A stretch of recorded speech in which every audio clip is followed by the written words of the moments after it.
Hello student, good morning and welcome to my channel pro education. तो आज है 1 अगस्त और मैं लेकर आई हूँ आज के करंट अफेयर का मोस्ट इम्पोर्टेंट क्वेश्चन, जो बहुत ही सेलेक्टिव क्वेश्चन है और आने वाले सारे एग्जाम्स के लिए मोस्ट इम्पोर्टेंट है। तो प्लीज़ मेरे वीडियो को लाइक कर दीजिएगा, शेयर कर दीजिएगा और मेरे चैनल को सब्सक्राइब कर लीजिएगा और बेल आइकन प्रेस कर लीजिएगा ताकि आने वाले वीडियो का नोटिफिकेशन आपको मिल सके। और इस वीडियो के PDF का लिंक डिस्क्रिप्शन बॉक्स में है, आप वहाँ से PDF डाउनलोड कर सकते हैं। तो चलिए शुरू करते हैं। आज का हमारा पहला क्वेश्चन, mp.me नाम की नई UPI लिंक सेवा को किसने शुरू किया है? तो इसका राइट आंसर होगा ऑप्शन डी, मोबीक्विक। तो मोबीक्विक ने इस नई UPI लिंक सेवा को शुरू किया है और यह mp.me UPI लिंक यूजर्स को किसी भी UPI पेमेंट ऐप के माध्यम से पैसे भेजने और प्राप्त करने में सक्षम बनाएगी और यह लिंक मोबाइल के साथ साथ डेस्कटॉप पर भी काम करेगी, जिससे उपभोक्ता मोबाइल नंबर का उपयोग करके स्वयं का एक मिनी पर्सनल पेमेंट गेटवे बना सकेंगे। तो यह बात हो रही है मोबीक्विक की। यह एक mobile phone based payment system and digital wallet है। स्थापना हुई थी 2009 में। संस्थापक है बिपिन प्रीत सिंह और उपासना टक्कू। मुख्यालय है गुरुग्राम, हरियाणा और इसके CEO हैं बिपिन प्रीत सिंह। तो इस क्वेश्चन में बात हो रही है डिजिटल वॉलेट की। इस क्वेश्चन से जुड़े कुछ इंपॉर्टेंट पॉइंट्स है, जैसे राष्ट्रीय भुगतान निगम ने हाल ही में UPI ऑटो पे सुविधा शुरू की है और झारखंड ने डिजिटल भुगतान के लिए HDFC बैंक के साथ समझौता किया है और फिनो पेमेंट बैंक ने भविष्य सेविंग अकाउंट सुविधा हाल ही में शुरू की है और यह सुविधा बच्चों के लिए शुरू की गई है। और फ़ोन पे ने UPI मल्टी बैंक मॉडल के लिए ICICI बैंक के साथ टाई अप किया है। नेक्स्ट क्वेश्चन है, प्रधानमंत्री नरेंद्र मोदी जी के नए निजी सचिव कौन नियुक्त हुए हैं?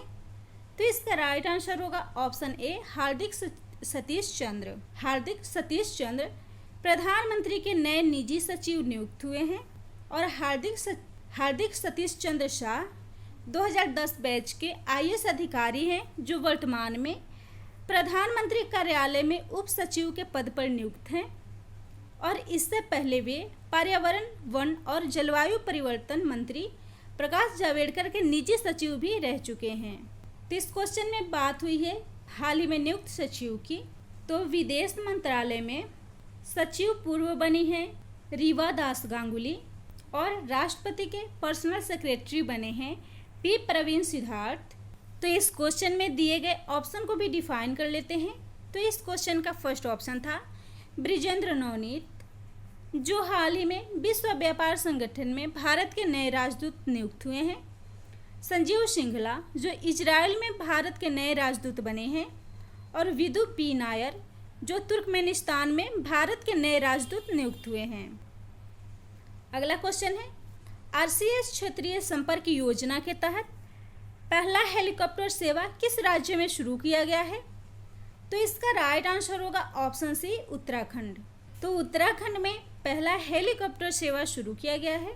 देहरादून, नई टिहरी, श्रीनगर और गढ़वाल मार्ग पर उड़े देश का आम नागरिक की क्षेत्रीय कनेक्टिविटी योजना के तहत पवन हंस लिमिटेड द्वारा संचालित इस हेलीकॉप्टर सेवा को पहाड़ियों में पर्यटन को बढ़ावा देने के उद्देश्य से शुरू किया गया है। तो इसको शुरू किया है उत्तराखंड ने। राजधानी है देहरादून और ग्रीष्मकालीन राजधानी है गैरसैंण। मुख्यमंत्री हैं त्रिवेंद्र सिंह रावत। राज्यपाल हैं बेबी रानी मौर्य। विधानसभा सीट है 71, राज्यसभा सीट है 3 और लोकसभा सीट है 5। हाई कोर्ट है नैनीताल और मुख्य न्यायाधीश हैं KM जोसेफ। नेशनल पार्क है जिम कॉर्बेट नेशनल पार्क, जो भारत का प्रथम नेशनल पार्क है। बांध है टिहरी बांध, जो भारत का सबसे ऊंचा बांध है और भागीरथ नदी पर बना हुआ है। और होप पोर्टल को उत्तराखंड में शुरू किया गया है, जिसका उद्देश्य है वहाँ के युवाओं को कौशल प्रदान करना और उन्हें रोजगार देना।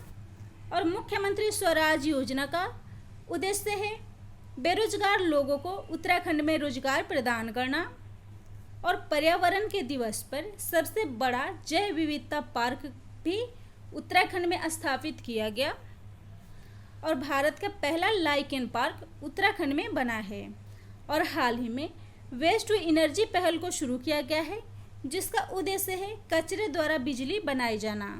तो इस क्वेश्चन में बात हो रही है एयरलाइंस की। तो हाल ही में इंडिगो एयरलाइंस ने कोरोना वॉरियर्स को सम्मानित करने के लिए टफ कुकी अभियान शुरू की है। नेक्स्ट क्वेश्चन है, बहुत ज़रूरी है अभियान को किस इंश्योरेंस कंपनी ने शुरू किया है? तो इसका राइट आंसर होगा ऑप्शन ए, भारतीय एक्सा। तो भारतीय एक्सा ने बहुत ज़रूरी है अभियान को शुरू किया है और बहुत ज़रूरी है फसल बीमा अभियान को महाराष्ट्र और कर्नाटका में किसानों के लिए उपज की सुरक्षा और वित्तीय सुरक्षा प्रदान करने के उद्देश्य से शुरू किया गया है। और इस अभियान के तहत कृषक समुदायों को फसल संबंधित जानकारी और महत्व के बारे में जागरूक किया जाएगा। तो यह बात हो रही है भारतीय एक्सा जनरल इंश्योरेंस की। स्थापना हुई थी 2008 में। मुख्यालय है मुंबई, महाराष्ट्र और एमडी एंड सीईओ हैं संजीव श्रीनिवासन। तो इस क्वेश्चन का इम्पोर्टेंट पॉइंट्स है, हाल ही में करूर वैश्य बैंक ने बीमा कवर प्रदान करने के लिए बजाज एलियांज के साथ साझेदारी की है। नेक्स्ट क्वेश्चन है, आश्रय मेडिकल बेड को किसने विकसित किया है? तो इसका राइट आंसर होगा ऑप्शन डी, DIAT। तो DIAT ने आश्रय बेड को विकसित किया है और इस बेड का उद्देश्य है कोविड-19 वायरस के प्रसार को रोकना और उसे नियंत्रित करना। और आश्रय बहुत कम लागत वाला बेड है जिसका पुनः उपयोग किया जा सकता है। तो यह बात हो रही है DIAT की, जिसका फुल फॉर्म होता है defence institute of advance technology. स्थापना हुई थी 1952 में। मुख्यालय है पुणे, महाराष्ट्र और इसके चांसलर हैं राजनाथ सिंह, जो डिफेंस मिनिस्टर हैं। तो इस क्वेश्चन का इम्पोर्टेंट पॉइंट्स है, जैसे DIAT ने हाल ही में हर्बल तत्वों का उपयोग करके कपास का एक 3 स्तरीय पवित्र पत्ती नाम का बायोडिग्रेडेबल मास्क तैयार किया था। और DIAT ने हाल ही में AI आधारित एक टूल विकसित किया था, जो रोगियों के चेस्ट एक्सरे को इस टूल पर अपलोड कर संक्रमण का पता लगाया जा सकता है। नेक्स्ट क्वेश्चन है, पेटीएम मनी के नए मुख्य कार्यकारी अधिकारी कौन बने हैं? तो इसका राइट आंसर होगा ऑप्शन बी, वरुण श्रीधर। तो वरुण श्रीधर पेटीएम मनी के नए मुख्य कार्यकारी अधिकारी बने हैं और वे पूर्व प्रबंध निदेशक और मुख्य कार्यकारी अधिकारी प्रवीण जाधव की जगह लेंगे। तो यह बात हो रही है पेटीएम मनी की। स्थापना हुई थी 2010 में। मुख्यालय है नोएडा, उत्तर प्रदेश और संस्थापक हैं विजय शेखर शर्मा।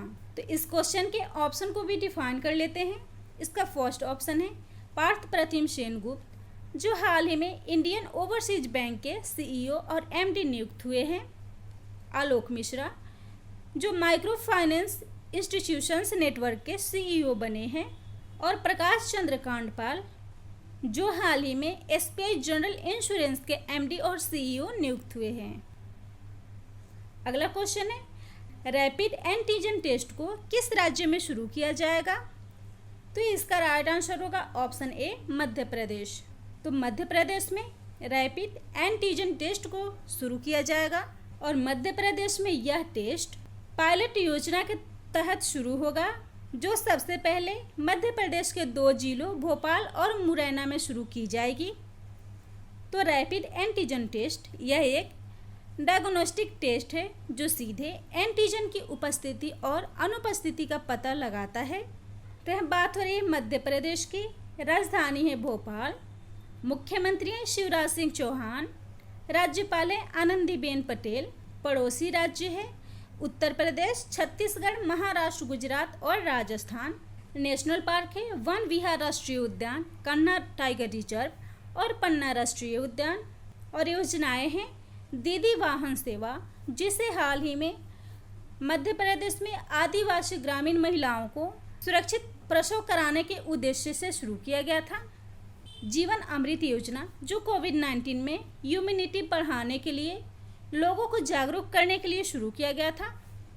संकल्प योजना, जो बुजुर्गों की सहायता के लिए शुरू किया गया है। और रोजगार सेतु योजना, जो बेरोजगार लोगों को रोजगार प्रदान करने के लिए मध्य प्रदेश में शुरू किया गया है। और थैंक्स मॉम अभियान, जिसे पर्यावरण संरक्षण और पौधारोपण के लिए शुरू किया गया है। MP e cop location tracing mobile application को मध्य प्रदेश पुलिस द्वारा शुरू किया गया है। कोरोना किल अभियान, जिसका उद्देश्य है कोविड-19 के प्रसार को रोकना। आसपास हेल्पलाइन, जो MP पुलिस ने शुरू किया है और इसका उद्देश्य है मध्य प्रदेश में बढ़ रहे सुसाइड के केसों को कंट्रोल करना। इंतजार आपका अभियान, जो मध्य प्रदेश के पर्यटन मंत्रालय द्वारा शुरू किया गया है और इसका उद्देश्य है मध्य प्रदेश में पर्यटन के प्रति लोगों को आकर्षित करना। और PM स्वनिधि योजना को लागू करने में मध्य प्रदेश शीर्ष स्थान पर है। नेक्स्ट क्वेश्चन है, मानव तस्करी के खिलाफ अंतर्राष्ट्रीय दिवस कब मनाया गया है? तो इसका राइट आंसर होगा ऑप्शन डी, 30 जुलाई। तो 30 जुलाई को मानव तस्करी के खिलाफ अंतर्राष्ट्रीय दिवस मनाया जाता है और इस दिवस को मानव तस्करी के पीड़ितों की स्थिति के बारे में जागरूकता बढ़ाने और उनके अधिकारों के संरक्षण के प्रति लोगों को जागरूक करने के लिए 30 जुलाई को मनाया जाता है। और इसको मनाने की घोषणा संयुक्त राष्ट्र ने की थी और इस दिवस का इस बार का थीम था committed to the cause, working on the front line to end human trafficking. तो जुलाई मंथ के महत्वपूर्ण दिवस है। 1 जुलाई को राष्ट्रीय डाक कर्मचारी दिवस, राष्ट्रीय चिकित्सक दिवस और राष्ट्रीय वस्तु और सेवा कर दिवस। 2 जुलाई को विश्व खेल पत्रकार दिवस। 4 जुलाई को अंतर्राष्ट्रीय सहकारिता दिवस। 6 जुलाई को विश्व पशुजन्य रोग दिवस। 7 जुलाई को विश्व चॉकलेट दिवस और 11 जुलाई को विश्व जनसंख्या दिवस मनाया गया है। 12 जुलाई को विश्व मलाला दिवस। 14 जुलाई को अंतर्राष्ट्रीय नॉन बाइनरी दिवस। 15 जुलाई को विश्व युवा कौशल दिवस। 17 जुलाई को अंतर्राष्ट्रीय न्याय दिवस और विश्व इमोजी दिवस। 18 जुलाई को विश्व नेल्सन मंडेला दिवस। 20 जुलाई को विश्व शतरंज दिवस। 22 जुलाई को राष्ट्रीय झंडा अंगीकरण दिवस और 23 जुलाई को राष्ट्रीय प्रसारण दिवस मनाया जाता है। 26 जुलाई को कारगिल विजय दिवस। 27 जुलाई को CRPF दिवस। 28 जुलाई को विश्व हेपेटाइटिस दिवस और विश्व प्राकृतिक संरक्षण दिवस और 29 जुलाई को अंतर्राष्ट्रीय बाघ संरक्षण दिवस मनाया गया है। नेक्स्ट क्वेश्चन है, निःशुल्क अंतिम सवारी सेवाएं किस शहर में शुरू की गई है? तो इसका राइट आंसर होगा ऑप्शन सी, हैदराबाद।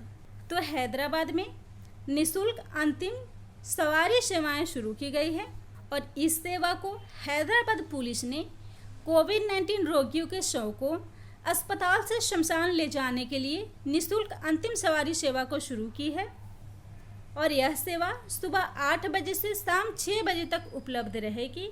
तो यह बात हो रही है हैदराबाद की, जो राजधानी है आंध्र प्रदेश और तेलंगाना की। स्थापना हुई थी 1591 में मोहम्मद कुली कुतुब शाह के द्वारा। हुसैन सागर झील, चार मीनार और गोलकुंडा फोर्ट हैदराबाद में स्थित है और हैदराबाद पुलिस ने हाल ही में स्त्री पहल को शुरू किया है, जिसका उद्देश्य है स्त्रियों की सुरक्षा करना और उन्हें सशक्त बनाना। और भारत का पहला स्मार्ट डेटा सेंटर को भी हैदराबाद में स्थापित किया गया है। अगला क्वेश्चन है, ग्रीन J&K ड्राइव 2020 को किस राज्य या केंद्र शासित प्रदेश में शुरू किया गया है?